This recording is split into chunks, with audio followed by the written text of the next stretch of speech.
Welcome into Steelers Talk. I'm your host, Jack Sperry, and today more Steelers draft rumors here, where I'm going to be breaking down 4 recent NFL mock drafts from ESPN, CBS, and Pro Football Focus, letting you know what all the top draft experts in the NFL media have for the Steelers in round 1 of their first 2025 mock drafts of the draft season. Before we get into it, we're going to be doing a lot of draft coverage on my X account because that's where I can put my film analysis. If we put film on this channel, we get demonetized, all right? So I put a lot of my film analysis out on Twitter. So if you want to see my film analysis on all the top NFL draft prospects this year, you guys can find me at Jack_Sperry. Really do appreciate your guys' support on there. And without further ado, let's get into these mock drafts here, starting with Jordan Reed from ESPN, and he has the Steelers taking East Carolina cornerback Shavon Revel Jr., somebody that a lot of Steelers fans are pointing out is an excellent fit for this football team.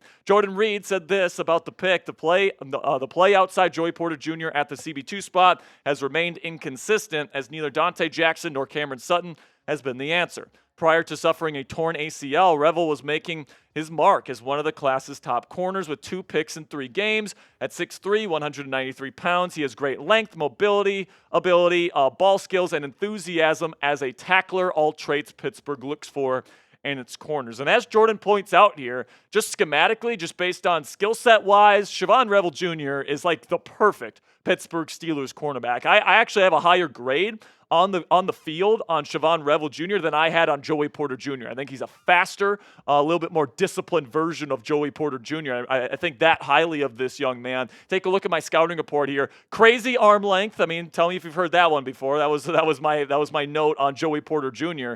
But the size is really, really good at 193 pounds as well. So he's got the size you're looking for. The long speed is better than Joey Porter Jr.'s. His recovery speed is just really, really phenomenal. The hip fluidity, he can turn those hips and run with anybody in the game.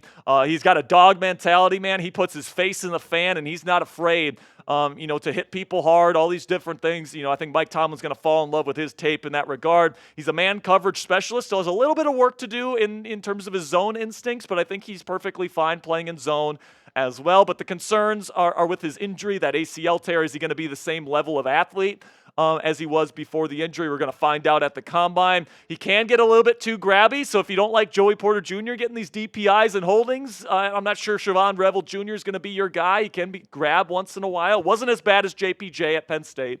But it is a little bit of an issue. And then he can get baited on double moves, all right? So he's very aggressive. He hunts interceptions. So a really good double move can lead to a long touchdown in man coverage if he is on him. But I do have a round 1 grade on him. He's an excellent, excellent talent. And, I'm not sure if the Steelers are going to be looking for a cornerback here, but I would certainly love Shavon Revel if they do go corner in round 1. Then Mr. Field Yates, also from ESPN, has the Steelers taking Maxwell Hairston out of Kentucky. We've already talked about Hairston quite a bit on the show already, but this is what Fields had to say about the young kid out of Kentucky, who's a great fit for the Steelers defense. When studying Hairston's 2023 film over the summer, his instincts and feel for the game stood out to me. He has a subtle way of knowing the perfect time to attack and create turnover opportunities.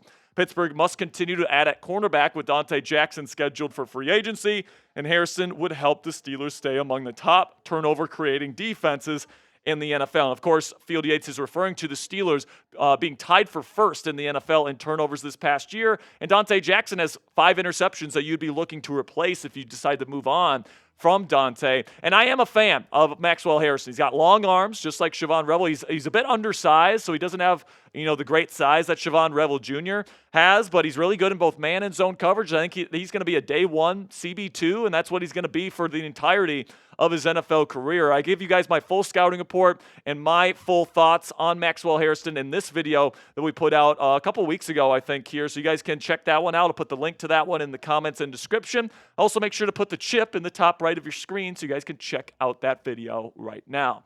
So listen, man, when it comes to cornerbacks, and these ESPN guys certainly feel like cornerback's going to be a top need for the Steelers in the draft, I actually disagree. I think the Steelers are going to address corner in free agency, and I'm not sure Pittsburgh's going to draft a corner in round 1. Joey Porter Jr. himself is still developing. He's still a younger corner. I think they're going to want to get a veteran on the other side of him somebody that's more pro-ready than either Shavon Revel Jr. or Maxwell Hairston. They're more sure thing.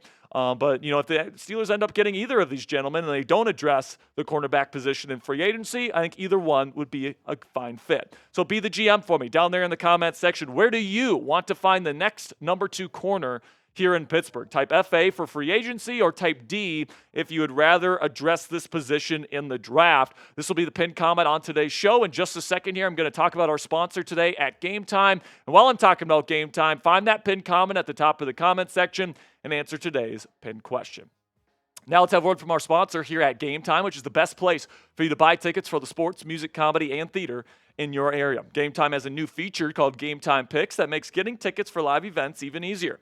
Game Time Picks filters out the fluff to show you only incredible deals on great seats, so you don't have to waste time searching through thousands of tickets. All you have to do is select one button, the Game Time Picks button at the top of the screen, and Game Time automatically filters through every single ticket in their database for that event to find you the best deals, with the best prices, with the best views, and the best tickets for every single live event that you attend. What I love about the Game Time app is you get the lowest price guarantee on any ticket to any event, all-in pricing, so you don't get slapped with the crazy fee at checkout, and flash deals so you can get even cheaper tickets the closer you wait to game time. Take the guesswork out of buying tickets with Game Time today. Download the Game Time app, create an account, and use code CHATSPORTS. It's one word, all caps, CHATSPORTS for $20 off your first purchase.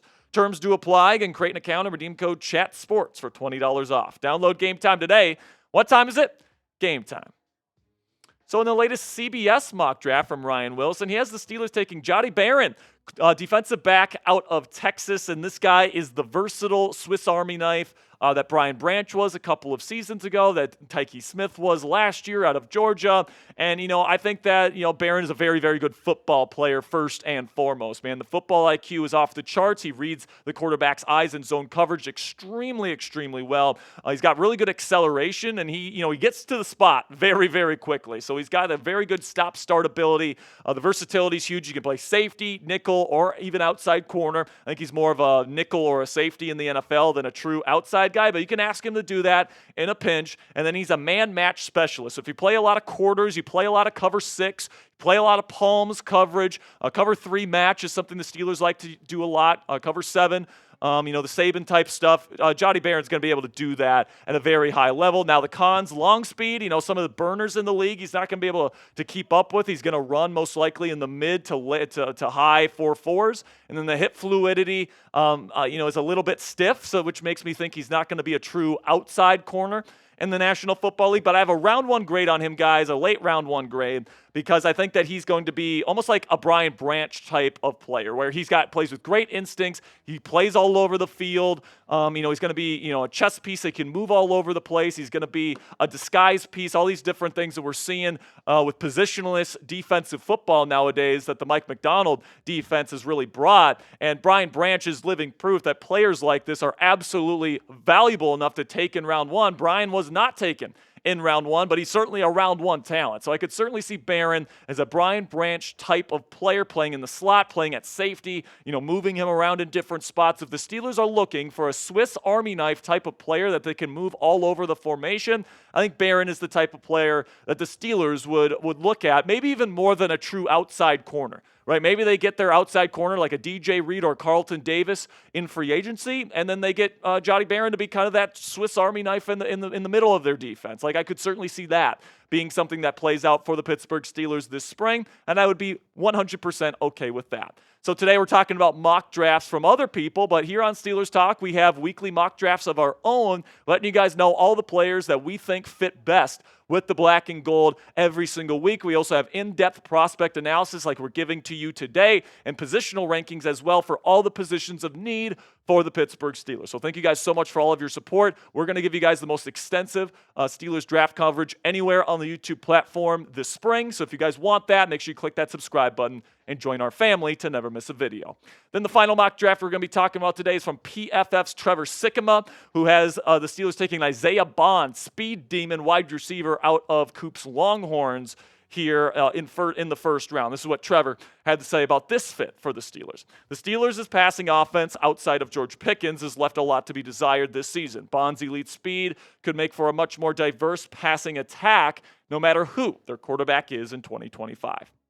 So my scouting report on Mr. Isaiah Bond is I have a round 2 grade on him because I think there are certain limitations with his game, but he's also got some very, very high-end traits, man. The long speed, I think he's going to run in the 4.3s. It's absolutely phenomenal. The route running is special as well. He can really get in and out of his breaks really well. Head fakes are good. All the different things that you look for in route running, Bond shows those things. The acceleration in and out of his breaks is really, really good. The hands are solid. He doesn't rely on body catches too often. He does catch the ball with his hands and plucks the ball out of the air. The yak ability, of course, with that long speed and the acceleration is going to be pretty darn good. And then he can play outside and inside. Technically, he played both at Texas this past season. Now the size, he is an undersized receiver. He's not going to be much of a run blocker, so I'm not sure Arthur Smith is going to love that. The catch radius, because he is a smaller guy, isn't going to be phenomenal. And then the release package versus press, if he's playing on the outside, he can get jammed. So that's why I have a round 2 grade on him instead of a round 1 grade on Isaiah Bond. But I think he's a good player. I really do think that if the Steelers get him, you can't really sneeze at that. I think that he's going to be a really good receiver in this league, and he's going to be a starter from day one. But how many smaller wide receivers are the Steelers going to get? This past year, right, it was like Calvin Austin III. Roman Wilson is the guy they drafted. Scotty frickin' Miller. You got all these tiny wide receivers. I think what the Steelers need is a little bit of size. Whether they keep George Pickens or whether they get a bigger receiver in free agency to replace him, I think you need a little bit more size on the outside than somebody that of Isaiah Bond's build, all right? I think you got Roman Wilson and Calvin Austin III as kind of your small kind of receivers in the slot.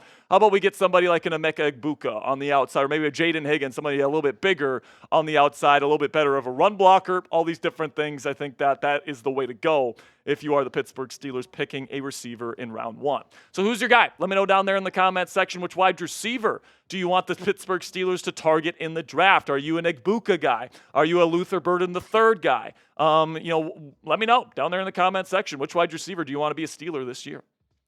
Appreciate all the support, guys. Click that subscribe button. Like I mentioned earlier, we're going to get you guys extensive Steelers draft coverage all throughout the spring. So if you want to become an expert on these players and you want to become an expert on what the Steelers are planning to do before the big day in Green Bay, make sure you guys click that subscribe button right now if you haven't already. Until next time, guys, here we go, Steelers.